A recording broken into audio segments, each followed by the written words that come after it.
You get a new car and you're convinced the new car is going to be better. We just have to figure out its sweet spot.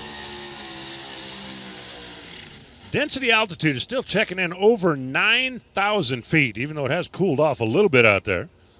Checking in at 81 degrees and change.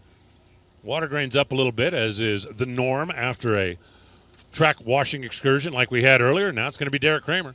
And he's the guy that lives up here on the mountain. If you're looking for a local car to root for, that's the Get Biofuel team. Greg Anderson over here on the right side.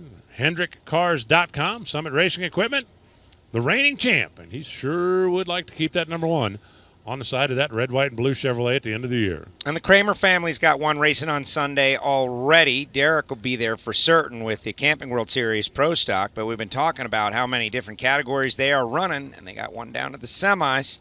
I believe it is Daria. Maybe it's Sarah. They got so many.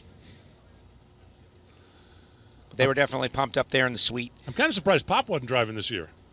Usually they put David in a comp car or something, let him come out and play, but they will show up with a fleet of race cars when we get into their backyard. He said, well, there's no comp, so there's nothing for me to do. It's like, hey, we got the stalker. And he's like, no. Dude, top dragster. Right. Top dragster. You can calm a comp car down a little bit and run top dragster with it. So Kramer on the left side trying to move up from number 10. Greg Anderson currently sits number 9. Horsepower for both of these cars comes out of exactly the same engine shop, and that is KB Racing. There we go. Yeah,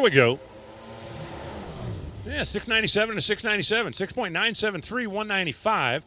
Kramer, 6.976, 194. Anderson. Deric, number 10, is going to pick up a little bit with that. Greg Anderson's going to sit right where he was, and that means the number 9 qualifying spot, and he will run whoever ends up number 8 and be first pair out tomorrow morning, unless the world spins backwards tonight.